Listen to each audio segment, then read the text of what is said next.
Iċ-ċifri tal-Uffiċċju Nazzjonali tal-Istatistika juru li f'Ġunju li għadda l-impjiegi full-time żdiedu b'5.5% meta mqabbel mal-istess perjodu s-sena li għaddiet.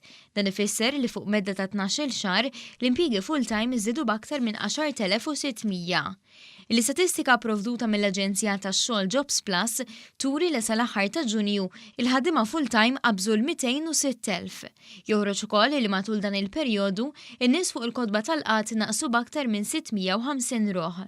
Miċ-ċifri joħroġ ukoll li l-ħaddiema full-time mas-settur privat żdiedu b'aktar minn 9,500 ruħ u issa laħqu kważi 157,000 ħaddiem.